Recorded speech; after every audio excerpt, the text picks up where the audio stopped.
Turning in today's headlines, President Biden is expected to announce the sale of more oil from the nation's strategic reserves today. Critics call it a bid to dampen fuel prices before midterms. Incumbent Senator Marco Rubio defends his positions in Tuesday's debate. Congressman Val Demings challenges on issues of voting rights, gun control, and abortion. We have the highlights from the contentious debate. After high levels of radioactivity were found at a school outside St. Louis, parents are now furious and demanding action. Find out what they have to say about the terrifying discovery.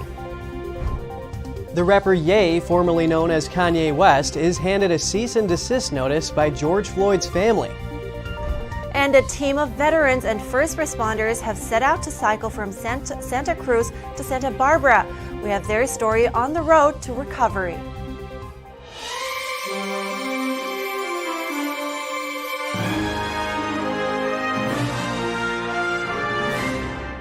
Good morning. Welcome to NTD. I'm Kevin Hogan. And I'm Evelyn Lee. It's Wednesday already. Today is October 19th. And you know, that Strategic Petroleum Reserve, it was originally made to act as a backup in case of a severe energy supply shortage or disruption, like when OPEC cut off oil trade to the U.S. in 1973 after seeing its support for Israel. But now Biden's using it to reduce gas prices. Though some say the U.S. is less dependent on imports now, so the reserve isn't as important. Right, in any case, gas prices are rising now, and the Biden administration looks to sell more oil from the nation's emergency reserve this week. And that's according to a CNN report that referenced a senior administration official. Critics call it a bid to dampen fuel prices before next month's midterm elections. The president is expected to announce the sale today of an additional 15 million barrels from the Strategic Petroleum Reserve in December. This would fulfill the administration's announcement in March to release a historic 180 million barrels from the reserve over a 6-month period.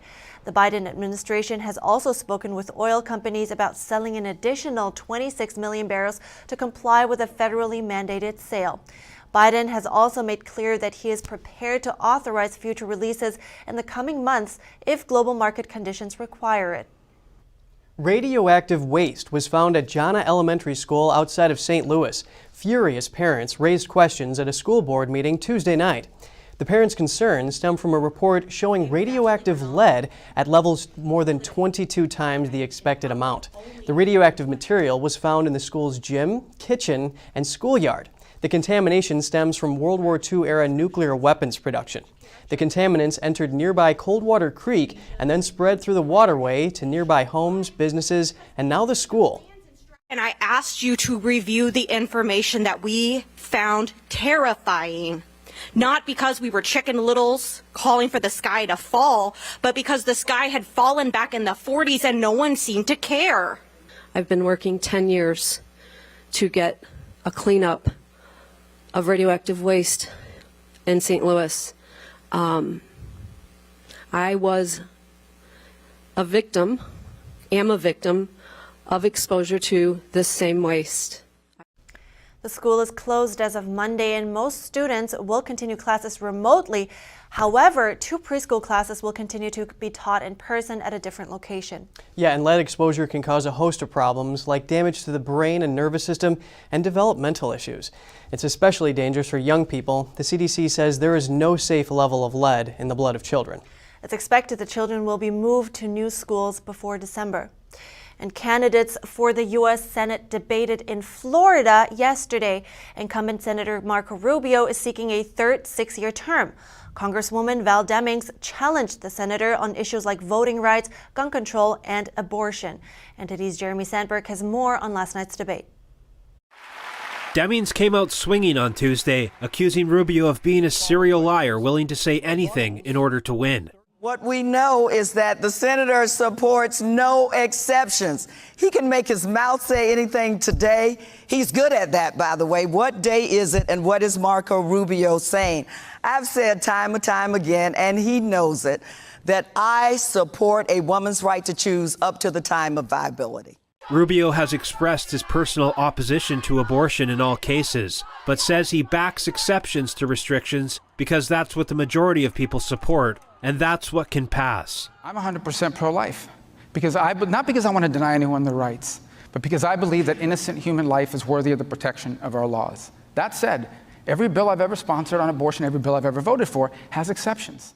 Demings enters the final weeks of her campaign to unseat Rubio in a stronger position than many observers expected in the conservative-leaning state. She has raised close to $65 million, nearly double what Rubio has amassed. Recent polls show the former Orlando police chief within reach of Rubio, but still 5 percentage points behind him ahead of the November 8th midterm election. The two also clashed on the topics of gun control and voting rights. I'm not the person standing on the stage who supports suppressing the right to vote.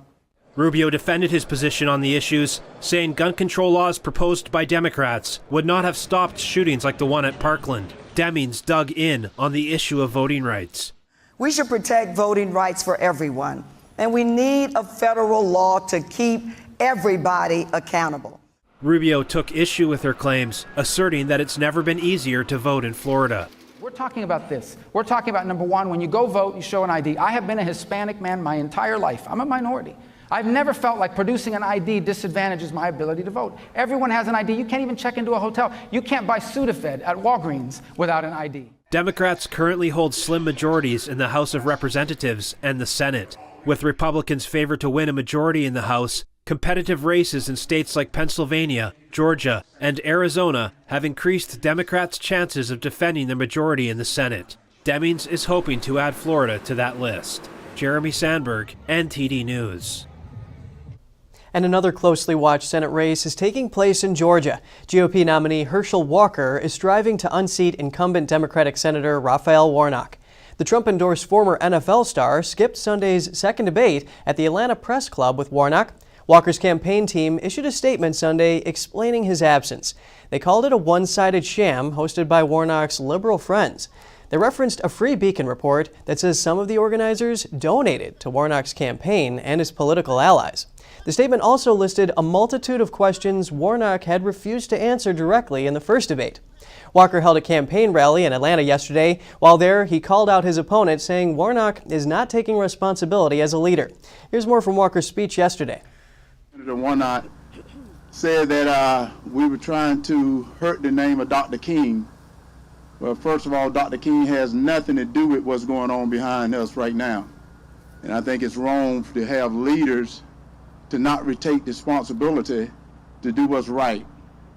You know, my campaign is about doing what's right for the people of Georgia. Now, since he's brought my name in, and also he brought one of the greatest black leaders ever name in, because he don't want to take responsibility of what's happening with this economy, with the border, with all the inflation. Well, when you're a leader, be a leader. If neither candidate gets over 50% of the vote on November 8th, the race would be decided in a runoff election in December. And take this into account, though, there is a third name on the ballot as well. It's Libertarian Chase Oliver. While Oliver is not expected to win, he would prevent he could prevent the other candidates from getting a majority vote. And we're going over to Arizona now. Early voting is underway for the November midterms, and the state has several crucial races, including the race for governor and for U.S. Senator. Let's take a look. NTD's Melina Wisecup went to early voting locations in Arizona to find out more about what voters there have to say about this year's midterm elections. What are some of the top issues they care most about this year? Abortion seems to be a big issue at current. Probably a big one would be Roe v. Wade, the overturn of Roe v. Wade. Some of the topics that are on my mind this year are probably just reproductive care. Here in Arizona, it's a big ballot. It's a big issue on the ballot, as well as just gender-affirming care for a lot of people here in the state. While abortion seems to be a big issue this year, other voters also talked about issues that are more relevant to Arizona as a border state. There's some big issues right now in Arizona, especially with drugs and immigration. The fentanyl problem in Phoenix is like the worst it's ever been. Border control is one of the biggest things here in Arizona. It's a major concern for us. Definitely the economy. Just watching inflation go the wrong way, and that's probably my biggest concern. And then after that would just be border security. Still, there are other priorities on different voters' minds. What's at stake is Medicare and Medicaid and also Social Security. The top issue, I think, is the preservation of democracy. Yeah, that's a big one for me. Arizona's Senate election could determine which party controls the Senate. Democratic incumbent Mark Kelly is facing off against Trump-endorsed Republican Blake Masters. What do voters have to say about the two candidates and about how Trump's endorsement plays into it? Kelly I don't think he had a great debate. He sort of attacked Blake Masters, but he never really talked about what he wanted to do once he got into office. And so that was something I saw, and I was like, that's kind of a problem. I don't think there's enough of the two candidates talking about the issues. I don't think Kelly's running on anything more than just he's not Blake Masters. And I think Blake is getting destroyed by all sorts of negative ads too. And I don't think we're learning enough about what they're for. I don't put all my weight on anyone's endorsement. I've tried to gain the knowledge to vote the way I think is best, and his endorsement means a little, but it's not everything. Early voting in Arizona began last Wednesday, October 12th, and will run until Friday, November 4th. Voters also have the choice to cast their ballots by mail. The trial comes to a close for a key source for the anti-Trump Steele dossier. He was acquitted on all counts by jurors in Virginia. Igor Danchenko, a Russian national, was acquitted on 4 counts of lying to the government after about 10 hours of deliberations. Danchenko was the primary source for the dossier compiled by ex-British spy Christopher Steele. The dossier included numerous now-refuted claims about former President Trump and was partially paid for by Democrats, including Hillary Clinton. Special counsel John Durham prosecuted the case. Danchenko was charged in November 2021 with 5 counts of lying to FBI agents during interviews about the dossier. 1 count related to Danchenko claiming he had not talked with Charles Dolan, a longtime Clinton associate, about any information that was included in the dossier. That charge was thrown out because the communication happened by email. The other 4 counts related to Sergei Milian, a pro-Trump businessman. Danchenko told the FBI he thought he spoke to Milian over the phone in July 2016 and was planning to meet him in New York, but he provided no evidence in support of the claims. FBI agents testified that there was no record of a call between any numbers associated with the two and no mention of a call or plans to meet in a later email. The jury found Danchenko not guilty of lying about the call and plans.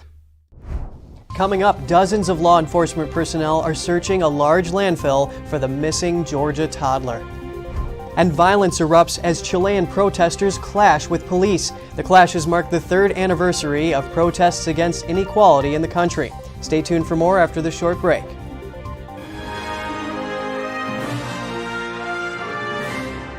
Shenyun Creations, the streaming platform from Shenyun, featuring world-class dance, past programs, and all original music.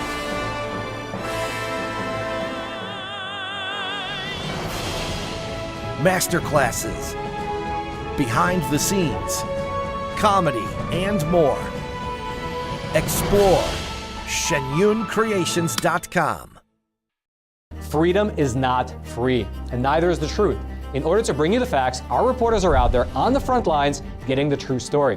Some of them served 10 years of prison in China.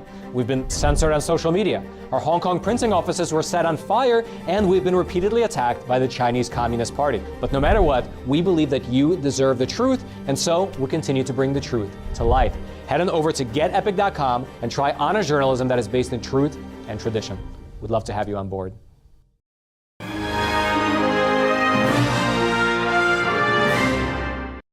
Welcome back. The search for the missing Georgia toddler moved to a large landfill outside Savannah on Tuesday. Authorities said the investigators had evidence that led to this search area, but declined to say what it was. However, the police chief said it's believed that he was placed in a specific dumpster at a specific location, which was brought to the landfill by regular means of disposal. Police started the search for the 20-month-old Quentin Simon when his mother reported him missing on October 5th. After more than a week of searching the house and surrounding neighborhood, police believed the child is dead. The police also named the mother as the suspect, but she has not been arrested or charged. On to another topic. George Floyd's family has sent a cease and desist notice to Kanye West. The letter comes after West commented on Floyd's death during an interview on the Drink Champs podcast. The rapper suggested Floyd's death was caused by fentanyl in his system. West said in the interview the guy's knee wasn't even on his neck like that, referring to former police officer Derek Chauvin. The medical examiner who conducted Floyd's autopsy concluded Floyd's death was because of law enforcement neck compression. In the letter, lawyers for the family said they intend on filing a lawsuit. The notice demanded that the interview be taken down and for the rapper to refrain from making similar comments. The interview has been since taken down. New York City officials Tuesday presented a new tent shelter for illegal immigrants on Randall's Island in New York City. The aim is to provide as many as 1,000 new male arrivals with temporary housing. The city had to move the tents from their previous location at Orchard Beach because of flooding concerns. Nearly 20,000 illegal immigrants have come to the city since April. Many have been bused from Arizona and Texas. Apart from beds and a dining area, the complex provides phones, laundry machines, and recreation areas. Officials said the facility will open soon as a short-term solution for male illegal immigrants until they figure out their next step. The Commissioner of Immigrant Affairs for the Mayor's Office says New York has long needed a facility of this scale to house immigrants. We want to make sure that we're able to meet all their immediate needs, which, as you saw, include medical attention, include rest, an area to rest, to take a shower. Most importantly, a way to connect to their loved ones and friends. We are trying to construct for people that we care about in the same way that we wanted that to happen for our family members and for those who are New Yorkers today. Texas Governor Greg Abbott has been behind many of the busloads of illegal immigrants sent to so-called sanctuary cities like New York. And Abbott tweeted yesterday that the White House urged El Paso officials not to declare a state of emergency over the city's illegal immigrant crisis. And violent clashes erupted in Chile's capital on Tuesday. It marks the third anniversary of widespread protests against inequality in 2019 that left more than 30 people dead. In the capital of Santiago, hooded protesters threw rocks at police, including in the area surrounding Plaza Baquedano, the epicenter of the 2019 riots. Police responded with gas and water cannons. The 2019 protests died down with an agreement to draft a new constitution and the arrival of the COVID-19 pandemic. The proposed constitution was overwhelmingly rejected by voters last month, forcing the government back to the drawing board as voters continue to demand change amid a struggling economy. In Ukraine, President Volodymyr Zelensky says nearly a third of Ukraine's power stations have been destroyed in just over a week, causing widespread blackouts across the country. Ukraine says it appears to be a deliberate campaign by Moscow to destroy electricity and water facilities before winter. NTD's Kos Temenes has more. Smoke was seen on the Kiev skyline Tuesday morning, and explosions were heard in an area where there is a thermal power station. The mayor reported critical infrastructure was attacked, although it's not confirmed if the station was hit. Strikes have also left the northern city of Zhytomyr without water and electricity supply. Explosions were also reported at an energy facility in the southeastern city of Dnipro and the northeastern city of Kharkiv, causing serious damage. President Zelensky has accused Russia of killing civilians with the air attacks. Moscow denies targeting civilians and using Iranian-made kamikaze drones, but says it's using high-precision weapons on military targets and energy infrastructure across Ukraine. Moscow recently appointed General Sergei Surovikin, nicknamed General Armageddon, as overall commander of what it calls its special operation. His appointment was followed by the biggest wave of missile strikes against Ukraine to date. Kos Temenes, NTD News.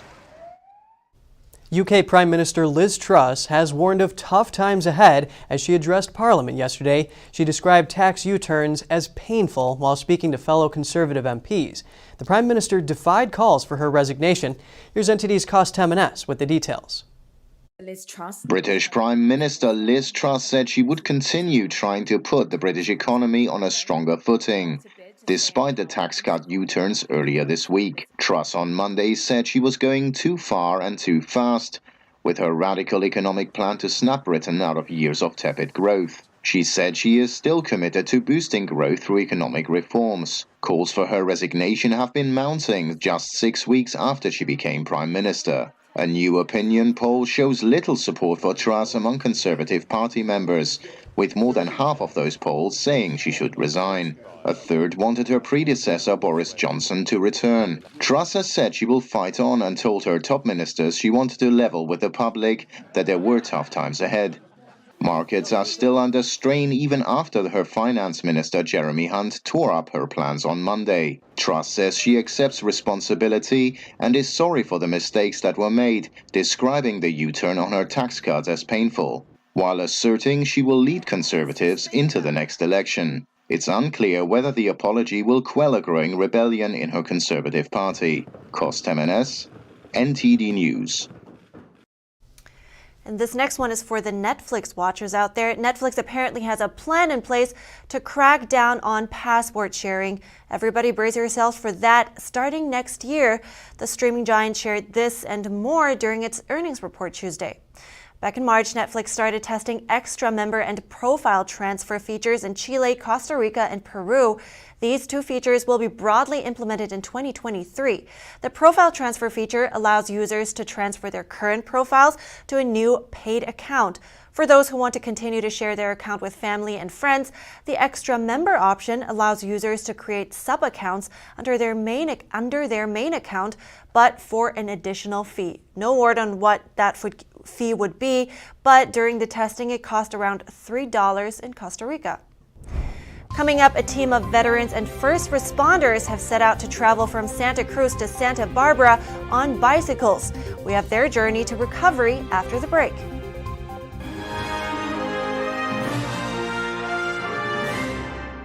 Communism is evil.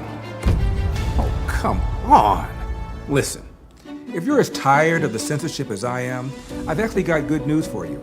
Check out epictv.com. It's a brand new censorship-free video platform where you can find not only my show, but other deep documentaries, great programs, and honest movies that bring you the news without all the spin and the fake narratives. So, I'll see you there.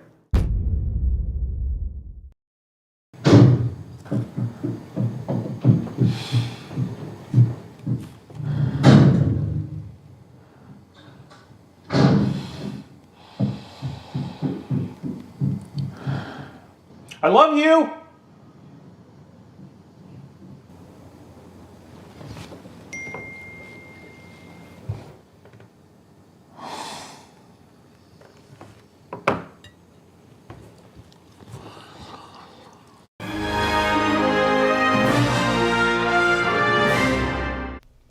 Welcome back. A team of veterans and first responders have set out to travel from Santa Cruz to Santa Barbara, all by cycling. NTD's David Lem hears from the cyclists on what put them on this journey and who they're helping in the process. Veterans and first responders began their cycling journey on October 17th. Tuesday marks the second day of their 5-day schedule from Santa Cruz to Santa Barbara. The cyclists warm up with stretches to prepare for the 92-mile trek on day 2. They're also repairing damaged gear from day 1. It's amazing. I've been doing this for 12 years now, and I've come to a lot of these, and I think when I first started, it was me looking up to guys and, wow, that guy's doing this, and now I've sort of transitioned to that role that now I come and I motivate people behind me because I'm in the front and they look at me doing it with my arms and they're like, I can't quit now, It's a group of veterans. We've all had injuries, whether they're invisible or visible, and we just we get together and we not only heal physically, but we also heal mentally and spiritually because we're all working through something. We all have a story. The cycling challenge is organized by the nonprofit Project Hero to help those heal from injuries, including PTSD and stress. This trip is over 300 miles long, drawing in cyclists from across the nation. A lot of people don't know that veterans and first responders deal with a lot of mental health issues, and they're afraid to talk about it. This was something that got put into my lap, and I found that it was letting the endorphins out. I was getting, not taking as many anxiety pills. I was, lowering my dosage on those, and amongst other things, just physically, improvements in my body and things like that. Now this is an uphill part of Highway 1, posing an additional challenge for the riders. Earlier, one of the team members said they usually go about 25 miles per hour, giving them just enough time to take in the view. And we also have to work through those moments where we're like, oh, this hurts so bad. Can I do this? This is literally a mountain that we're climbing. We're going over Big Sur today, which is going to be insanely beautiful, but it's a lot. But the reward is definitely worth it. And after riding, 82% of them have fewer PTSD triggers and 63% reduce or eliminate their medication. So it's a big program that really helps in the rehabilitation of wounded veterans. In order to make this journey possible, they need supplies, which are transported by truck, driven by a U.S. Marine veteran who survived leg injuries. Other veterans, sharing what we know, what works, what don't work, and knowing that I'm not the only one that has to go through that. I had 5 heart attacks, 3 stents, and now I ride around 20,000 miles a year on a bicycle. The veterans and first responders have a few more days to bike all the way down to Santa Barbara. And how are they going to do it? One day at a time, one pedal at a time. David Lamb, NTD News, California. What a great story. And you know, I just want to say thanks to all the first responders and veterans for your service. And this is such a great cause, not only helping them stay fit physically, but also mentally. Yeah, and I mean, it must be really nice to just spend time with, just come together and, you know, spend time with people that, you know, that can relate. Yeah, good point. Yeah. Well, we're wrapping up now for today. Don't forget, before you go, send us an email at goodmorning@ntd.com if you'd like. Thanks for watching. I'm Evelyn Lee. And I'm Kevin Hogan.